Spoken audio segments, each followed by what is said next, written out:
Now, I'm pretty new to Apex, and when I say I'm pretty new, I've only been playing the game for around a month. So compared to some other players that have been playing since the game first come out, I'm still trying to learn the ropes a little bit. There's definitely a few things that I wish I knew before I jumped in playing that definitely would have helped me from the start, because I truly do believe that Apex Legends is a game like no other, and it's got its own unique category inside of the Battle Royale. So I'd like to share with you my top 7 tips that I wish I knew before I started playing Apex Legends. Now, if you've been playing Apex Legends for the past couple of years, some of these things still might help you, but this is probably going to aim towards the newer players or the lower skilled players that might help you pick up your game a little bit. So jumping right into it, number 1 is going to be teamwork. I cannot emphasize this enough.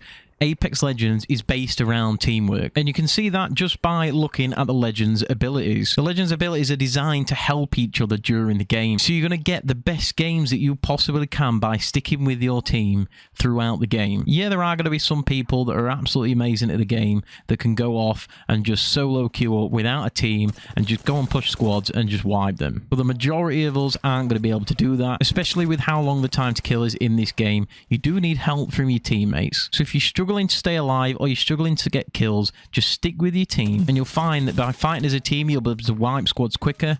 If you can just get 1 kill off every team wipe that you do, and you manage to kill 5 teams in 1 game, then you've got 5 kills in that game. Number 2 is going to be utilizing the firing range. There's not many games that have something like this in the game ready for you to just boot up and go and practice, but I can promise you, if you're struggling hitting your shots, head up into the firing range before you start your games on the night or in a daytime. Whenever you start playing, just head into that range for 5 or 10 minutes, pick up some different guns every time you go in, and just practice one-clipping those little bots or hitting the targets as quickly as you can. Even jump into the little mini game, I think it's with the G7 Scout, where you try and hit the targets as fast as possible, and each time that you come in every day, just try and beat the score that you got yesterday. Training your aim and trying to be more precise and quicker is going to help you in gunfights, because it's going to enable you to hit your shots better, and hitting your shots better just means you're more likely to get the kill than your enemy is going to kill you. This isn't something that's going to help overnight, but definitely with a bit of practice over a month or 2, you're going to see a massive improvement to your gun skill. Number 3 is try every single legend. The mistake I made when I first came onto Apex Legends is I'm watching all these people on YouTube,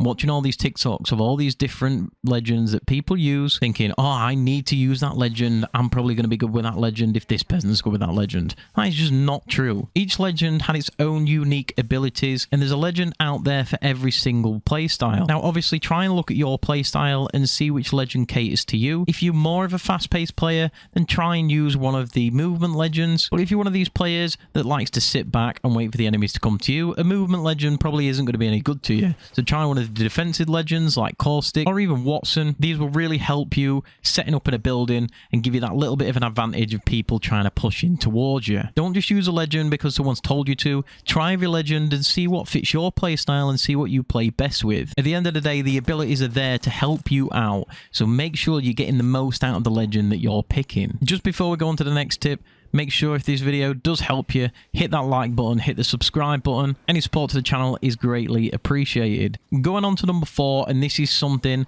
that really pains me because I solo queue a lot into ranked games. And what I mean by that is I'm going into ranked games without a party, so I'm just queuing up with randoms basically. And the thing that frustrates me the most is when people overloot. Now, what I don't mean by this is just picking up a gun and then running to a fight. Obviously, if you pick up something like a longbow, it's not ideal for you to just go and push a team because you're probably going to die unless you're absolutely amazing with the longbow. However, don't spend 5 to 10 minutes in your game trying to find the perfect attachments for your gun, the perfect amount of shields, the perfect amount of heals, ammo, everything like that. All you're doing is putting yourself out of position for the zone, and other enemies are racking up kills and coming to push you while you're stood there looting, and they're just going to catch you off guard. And this is something you really want to be careful of if you're trying to go for higher kill games as well, because the more time you spend looting, the less time you're going to spend killing. So get your weapons, get a couple attachments on there, and then just go. At the end of the day, if you can kill your enemy, you can take their loot, and they might have some loot that you don't have because they've landed on something different. Loot piles are absolutely random, so that person might have landed on all the attachments that you want for your weapon,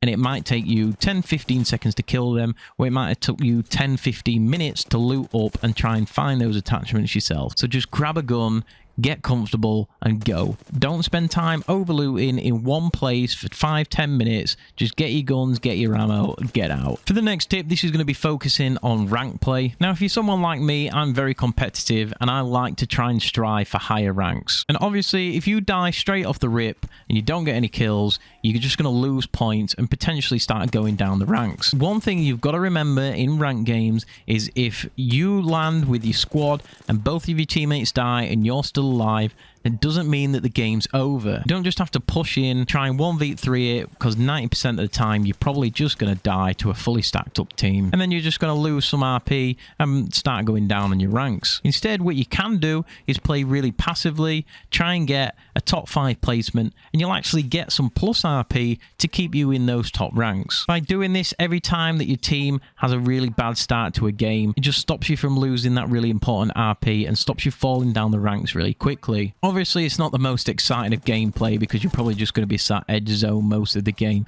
You're not going to be getting involved in any fights. But if you're someone who's really competitive and you want to keep your rank up, that is something just to keep in mind while you're playing. Then we're going to move on to the gunfights. And for this next tip, this one is really crucial and I see people doing it all the time and it just gets you killed. And that is going to be, don't chase down your kills. What I mean by this is if you're shooting somebody and you've got the shields off and they start running away, don't instantly chase them. More than likely, what they're going to be doing is they're going to be running back to their teammates, and then their teammates are probably going to be sat there, fully shielded up, waiting for you to come around that corner, and they're just going to blast you. And if you've been engaging in the fight with the person last, you're probably going to be lower health than you should be, and you're just going to stand no chance against 1v2ing them. Instead, if one of your enemies tries to run away, take that time to quickly get your shields back up, get your health back up, reload your guns, take a different angle, and try and attack that team again. At the end of the day, if you've got the better positioning and you've got the better gun skill, you're going to take out that team. Trying to rush your kills and chasing down enemies is the easiest way to get yourself killed.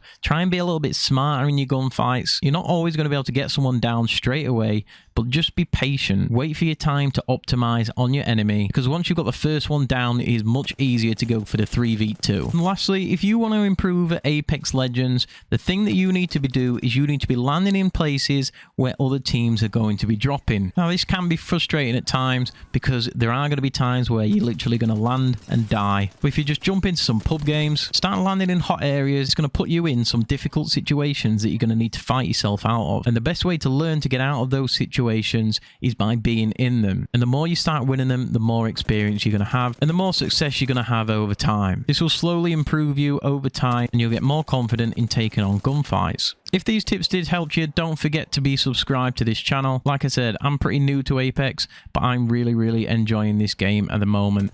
If you've got any tips for me, let me know down in the comments. And as always, I will see you in the next one.